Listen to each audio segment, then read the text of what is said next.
सभी बच्चों का एवं गुरुजनों का एक बार फिर से LTS vision academy with SP English classes YouTube channel पर स्वागत है। जैसे जैसे एग्जाम नज़दीक आ गए हैं बीएससी के, तो सेमेस्टर फर्स्ट और सेमेस्टर थर्ड के बच्चे बहुत ज़्यादा परेशान होने लगे कि वो अपने रिजल्ट्स को कैसे बूस्ट कर सकें, क्योंकि बहुत सारे बच्चों को सिलेबस नहीं पता होता है कि हमें क्या क्या चीज़ें पढ़नी है। बहुत सारे बच्चों को इम्पॉर्टेंट नहीं पता होते हैं कौन कौन से क्वेश्चन हमारे लिए इम्पॉर्टेंट हैं। तो आज हम आप लोगों के लिए कुछ इम्पॉर्टेंट टॉपिक्स लेकर आए हैं जिनको आप पढ़कर उस अपने रिजल्ट्स को बूस्ट कर सकते हैं। तो देखिए, सबसे पहले हम डिस्कस करने जा रहे हैं बेसिक से। तो देखिए बच्चों, हम बात करेंगे केमिस्ट्री की। यदि हम बीएससी फर्स्ट सेमेस्टर की बात करते हैं और सब्जेक्ट हमारे पास है केमिस्ट्री, तो जब भी हम केमिस्ट्री सब्जेक्ट की बात करते हैं तो सभी बच्चे जानते हैं कि केमिस्ट्री यहाँ पर दो पार्ट में आपको पढ़नी है। एक आपके पास पार्ट फर्स्ट है, इस फर्स्ट पार्ट को आप इनऑर्गेनिक के नाम से जानते हैं। सेकेंड नंबर पे आपने कहा कि आपके पास पढ़ना है बच्चों पार्ट सेकेंड, और सेकेंड पार्ट में आपको क्या पढ़ना है? ऑर्गेनिक केमिस्ट्री पढ़ना है। कहाँ से कौन से कितने नंबर आपको बूस्ट करने हैं वो सारी चीजें हम बताएंगे। तो सबसे पहले हम डिस्कस करेंगे कि इनऑर्गेनिक केमिस्ट्री।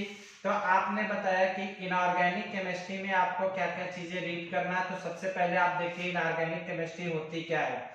तो यहाँ पे आपको बच्चों ये बताना है कि इनऑर्गेनिक केमिस्ट्री में जिसमें स्टडी आप करते हैं किसके बिना? विदाउट कार्बन और हाइड्रोजन एटम। यदि इसका कहने का मतलब ये है कि कार्बन एटम प्रेजेंट होगा तो हाइड्रोजन नहीं मॉलिक्यूल में प्रेजेंट होगा, हाइड्रोजन प्रेजेंट होगा तो कार्बन नहीं प्रेजेंट होगा। इस टाइप के जो भी मॉलिक्यूल्स होंगे वो सब इनऑर्गेनिक कहलाएंगे। यहाँ पे कुछ एग्जांपल्स आप लोगों को दिखाता हूँ। देखिए, फॉर एग्जांपल आपके पास सबसे पहले दिया गया है एग्जांपल में CH4। यदि यहाँ पे CH4 की बात करेंगे तो कार्बन हाइड्रोजन दोनों एटम प्रेजेंट हैं। इट मीन्स एक ऑर्गेनिक कंपाउंड हो जाता है। तो यहाँ पे आप क्या बताएंगे? ये एक आपके पास ऑर्गेनिक कंपाउंड होता है। लेकिन अगली यदि आप बात कर लें बच्चों कि आपके पास H2O है, तो यहाँ पे हाइड्रोजन तो प्रेजेंट है बट कार्बन एटम नहीं प्रेजेंट है। अगला यदि आप बात करते हैं CO2, इसमें कार्बन एटम प्रेजेंट है बट हाइड्रोजन एटम नहीं प्रेजेंट है। तो इन दोनों कंडीशंस की वजह से जो दोनों मॉलिक्यूल्स आपके हैं कौन से हो जाते हैं? इनऑर्गेनिक हो जाते हैं। तो यहाँ पे सबसे पहले आपने देखा इनऑर्गेनिक केमिस्ट्री में हमें किन चीजों को डिस्कस करना है। तो इनऑर्गेनिक केमिस्ट्री में डिस्कस करना है इनऑर्गेनिक मॉलिक्यूल्स को। इनऑर्गेनिक मॉलिक्यूल्स कौन से होते हैं? आपने बताया कि यदि कार्बन एटम मॉलिक्यूल्स में प्रेजेंट है तो हाइड्रोजन नहीं होना चाहिए, हाइड्रोजन एटम प्रेजेंट है तो कार्बन नहीं होना चाहिए।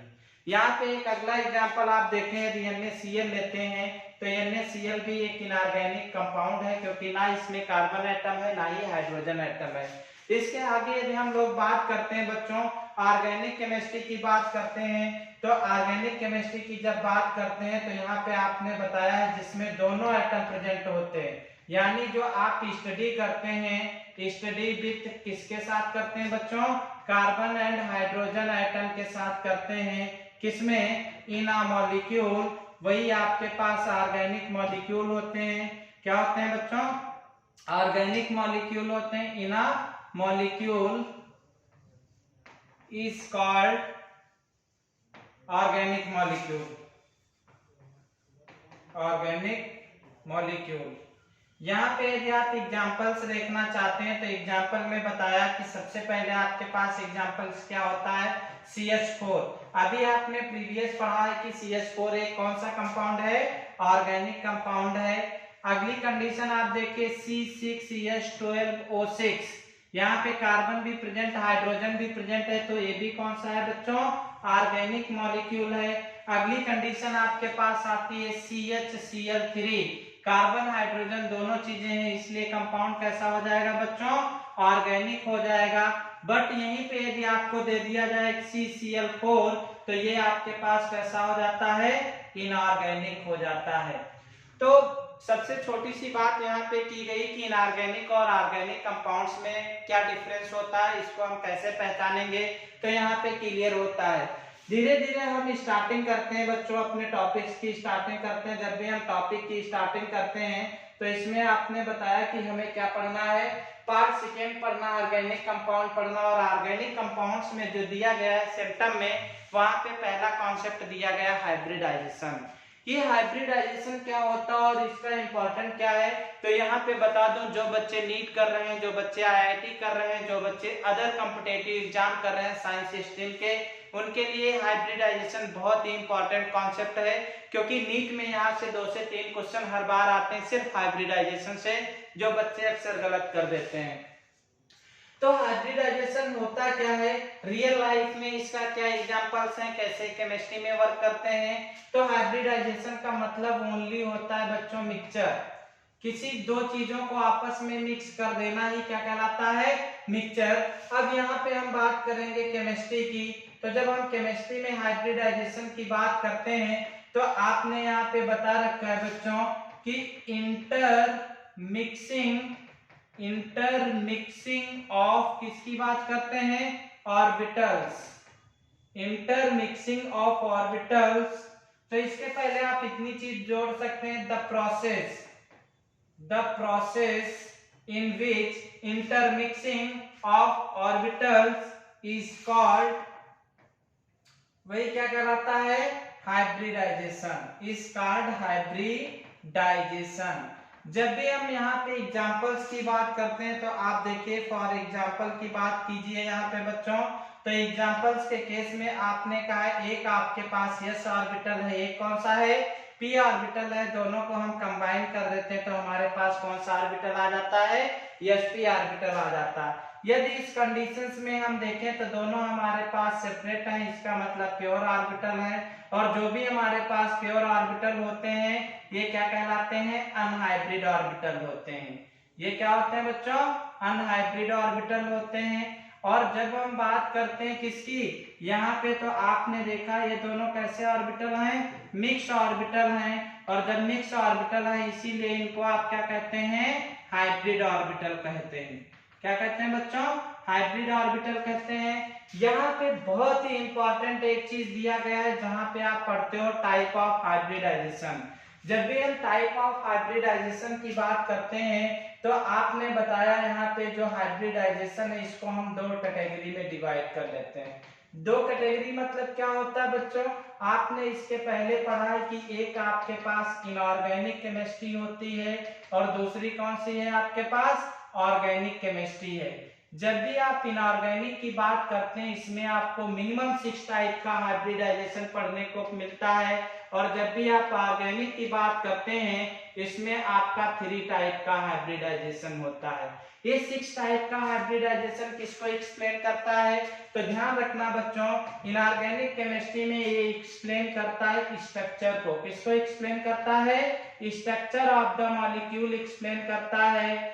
और जब हम ऑर्गेनिक की बात करते हैं तो ऑर्गेनिक में 3 टाइप्स किसको एक्सप्लेन करता है, परसेंटेज ऑफ यस कैरेक्टर को डिफाइन करता है। किसको डिफाइन करता है, परसेंटेज ऑफ यस कैरेक्टर को। परसेंटेज ऑफ यस कैरेक्टर से बेनिफिट क्या होते हैं, percentage of yes character directly proportional होता है एसिडिटी ऑफ मॉलिक्यूल। किस पे डिपेंड करता है बच्चों, एसिडिटी ऑफ द मॉलिक्यूल पे डिपेंड करता है। यहाँ से क्वेश्चंस आपके यहाँ बीएससी में पूछे जाएंगे जिनको हम आगे डिस्कस करने वाले हैं।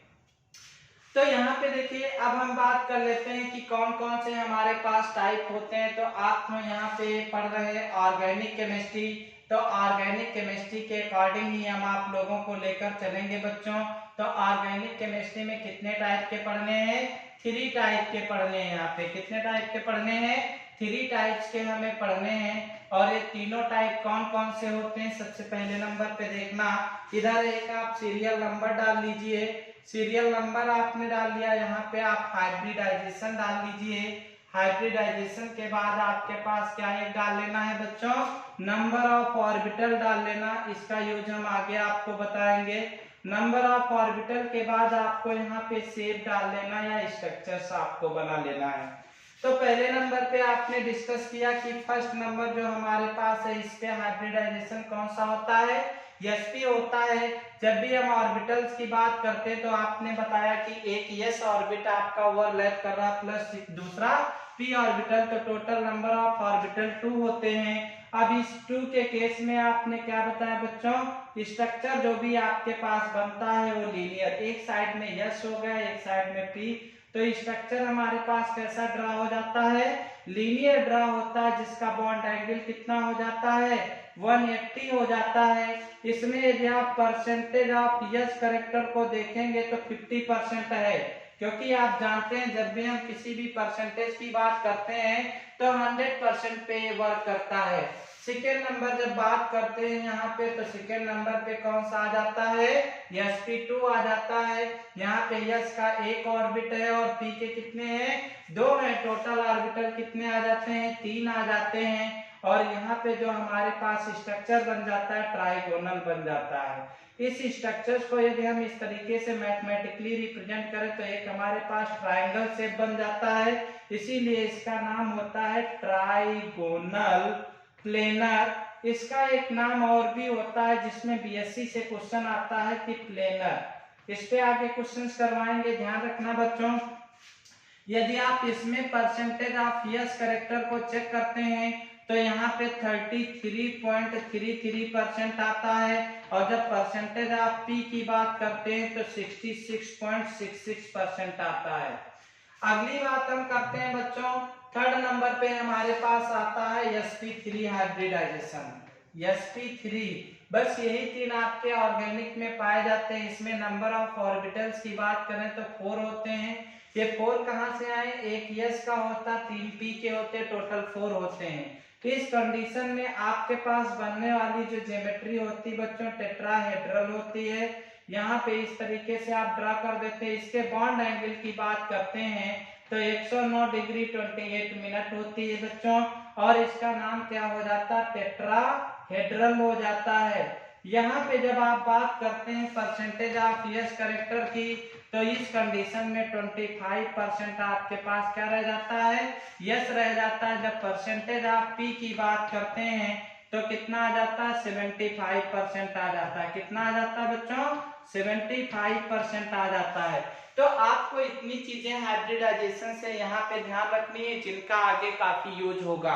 ओके, तो 2 क्वेश्चंस यहाँ से क्या आते हैं, एक क्वेश्चन आप देख लीजिए। सबसे पहले क्वेश्चन आपसे पूछा जाता है बच्चों, वो क्वेश्चन क्या है आपके पास, कलर में चेंज करके बता रहा हूं। क्वेश्चन आपसे पूछा जाता है बच्चों कि 5 benzene is planar molecule. Benzene is planar molecule. देखिए यहाँ पे प्लेनर वर्ड यूज किया गया है। तो सबसे पहले क्या करते हैं, यहाँ पे हम बेंजीन का एक स्ट्रक्चर ड्रा करते हैं। जब भी हम बेंजीन का स्ट्रक्चर ड्रा करते हैं, इसके अल्टरनेट पोजीशन पे क्या लगा देते हैं, डबल बॉन्ड लगा देते हैं। नोट में इतनी चीज ध्यान रखना बच्चों कि हाइब्रिडाइजेशन में क्या चीज नहीं काउंट किया जाता है, हाइब्रिडाइजेशन में ओनली सिग्मा बॉन्ड काउंट किए जाते हैं। हाइब्रिडाइजेशन में केवल क्या होते हैं, सिग्मा बॉन्ड काउंट किए जाते हैं, प्लस आपके पास जो लोन पेयर होंगे काउंट कर लिए जाएंगे, प्लस जो उसके ऊपर निगेटिव चार्ज होगा उसे काउंट कर लिया जाता है। बट कभी भी पाई इलेक्ट्रॉन को काउंट नहीं किया जाता है। यहाँ पे आप देखिए, तो आप यदि इसका अगला संरचना स्ट्रक्चर अगली बनाते हैं तो आप जानते हैं जितने इसके ऊपर सेंटर है, प्रत्येक सेंटर पे क्या लगा होता है, कार्बन लगा होता है। तो सभी जगह पे कार्बन लगा हुआ है और सभी कार्बन की अल्टरनेट बैलेंसी कंप्लीट की गई है। तो यहाँ पे आपने देखा 3-3 बैलेंसी हो गई। फोर्थ बैलेंसी इसकी जो कंप्लीट की गई होती, बाई हाइड्रोजन कंप्लीट की गई होती है। यहाँ पे इस तरीके से आपने बना लिया है, इसीलिए इसका जो फार्मूला होता है C6 होता है, H6 होता है। इस कंडीशंस में जब काउंट करते हैं तो आपने काउंट किया, सिग्मा बॉन्ड हो गया, पाई बॉन्ड हो गया, सिग्मा बॉन्ड हो गया, सिग्मा बॉन्ड हो गया। तो एक कार्बन के सेंटर पे जब आप बात करते हैं तो टोटल कितने सिग्मा बॉन्ड आ गए, 3 सिग्मा बॉन्ड आते हैं। इस 3 सिग्मा बॉन्ड की वजह से इस पे हाइब्रिडाइजेशन sp2 आता है। इसी तरीके से जब आप इस कार्बन पे काउंट करेंगे तो सिग्मा सिग्मा सिग्मा बॉन्ड हो जाता है, और यहाँ पे 3 सिग्मा बॉन्ड आ जाते हैं। अगेन यहाँ पर भी हाइब्रिडाइजेशन sp2 आ जाता है। इसी तरीके से जितने भी आपके कार्बन आइटम प्रेजेंट हैं सभी पे हाइब्रिडाइजेशन कौन सा आ जाता है बच्चों, sp2 हाइब्रिडाइजेशन आ जाता है। और जहां पे सेम हाइब्रिडाइजेशन पाया गया है उसी का नाम होता है प्लेनर मॉलिक्यूल। तो हमारे पास आंसर क्या आ गया बच्चों, आंसर आ गया कि the each centre of benzene contain sp2 hybridisation, therefore it is planar molecule. अगली हम बात करते हैं, अगला एक क्वेश्चन और हमने आपसे कहा था कि बेटा यहां से पूछा जाता है और वो क्वेश्चन आपके पास क्या है, क्वेश्चन आपको एक दिया जाता है, बहुत ही प्यारा क्वेश्चन है। एक आपके पास फार्मूला है CH3, सेकेंड आपको फार्मूला गिवन है CH2 double bond CH2, third आपको दिया गया है CH ट्रिपल बॉन्ड CH। अब यहाँ पे आपसे कह रहा है कि ये मोर एसिडिक है, क्या है आपके पास, मोर एसिडिक है। और अगला क्वेश्चन कह रहा है कि ये आपके पास जो है ये लेस एसिडिक है, व्हाई। तो यही भी एसिडिक है आपके पास, क्यों ऐसा कह रहा है, तो इसमें हमें परसेंटेज ऑफ यस कैरेक्टर देखना होता है। आप जानते हैं बच्चों जहां पे sp3 की बात, यहाँ पे CH3 की बात आ रही है, sp3 हाइब्रिडाइजेशन होगा, यहाँ पे कैसा होगा sp2 हाइब्रिडाइजेशन होगा। जब यहाँ पे आप काउंट करेंगे तो कैसा होगा, sp हाइब्रिडाइजेशन होगा। यहाँ पे यदि आप परसेंटेज ऑफ यस कैरेक्टर की बात करते हैं तो यस कैरेक्टर आपके पास कितना आएगा, ओनली 25% आएगा। तो आपने पहले भी बताया कि परसेंटेज ऑफ यस कैरेक्टर जो होता है डायरेक्टली प्रोपोर्शनल होता है एसिडिटी पे। तो यहाँ से एसिडिटी इसकी लेस हो जाती है। और जब बात आप करते हैं इस पे तो यहाँ पे परसेंटेज ऑफ यस कैरेक्टर जो आपके पास होता है 33.33 होता है, इसलिए इसकी कंपेयर में मोर बेसिक होता है। लेकिन यहाँ पे परसेंटेज ऑफ यस कैरेक्टर 25% यहाँ पे 50% होता है। 50% होने की वजह से ये क्या होता है, मोर एसिडिक होता है। तो यहाँ से दोनों क्वेश्चंस आपके क्लियर हुए कि हाइब्रिडाइजेशन से कैसे क्वेश्चंस आते हैं, इनको आप कैसे सॉल्व करोगे, क्लियर हो गया। अगली कंडीशंस हमारे पास धीरे धीरे चलती है बच्चों, वो क्या हमारे पास दिया गया है कि ये बॉन्ड लेंथ क्या होती है। तो सबसे इंपॉर्टेंट बात है कि हमें बॉन्ड लेंथ कैसे पता होगी। तो आप जानते थे कि बॉन्ड लेंथ किस पे डिपेंड करती है, एटम्स के ऊपर। तो आपको ये ध्यान देना होगा जब भी दो एटम आपस में कंबाइन होते हैं तो एक मॉलिक्यूल बना देते हैं। जब मॉलिक्यूल बनाते हैं तो यहाँ पर एक एटम से दूसरे एटम के बीच में जो डिस्टेंस होती है इसी को बॉन्ड लेंथ कहते हैं। इसको आप एग्जाम्पल के थ्रू देखिए। फॉर एग्जाम्पल जब बात करते हैं तो आपने कहा एक आपके पास NH3 मॉलिक्यूल है, दूसरा आपके पास CH4 मॉलिक्यूल है।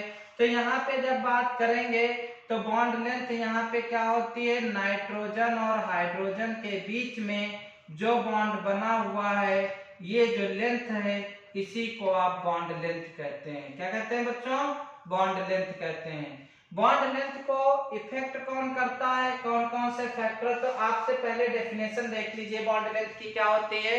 आपने बताया distance between two atoms in a molecule. किसी मॉलिक्यूल्स में दो एटम के बीच की जो डिस्टेंस होती है वही बॉन्ड लेंथ कहलाती है। यहाँ पे आपने देखा कि अलग अलग एटम्स हैं, अलग अलग एटम के सेंट्रल एटम भी अलग अलग हैं, तो इनकी बॉन्ड लेंथ भी क्या होगी, अलग अलग होगी। अगला इसमें एक पॉइंट कहता है कि बॉन्ड लेंथ डिपेंड किस पे करती है। तो अगली चीज आपके पास है जो बच्चों बॉन्ड लेंथ आपके पास होती है ये दो चीजों पे डिपेंड करती है। सबसे पहले डिपेंड करती है किस पे, इलेक्ट्रोनेगेटिविटी पर, यानी इलेक्ट्रोनेगेटिविटी इंक्रीज करेगी तो बॉन्ड लेंथ क्या कर जाएगी, डिक्रीज कर जाएगी।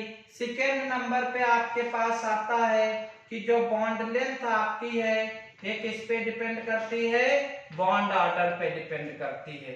बॉन्ड ऑर्डर की मतलब क्या है कि जिसमें जो बॉन्ड आपके पास पाया जाएगा उसी के बेस पर। अभी यहाँ पे दोनों चीजों को क्लियर करता हूँ।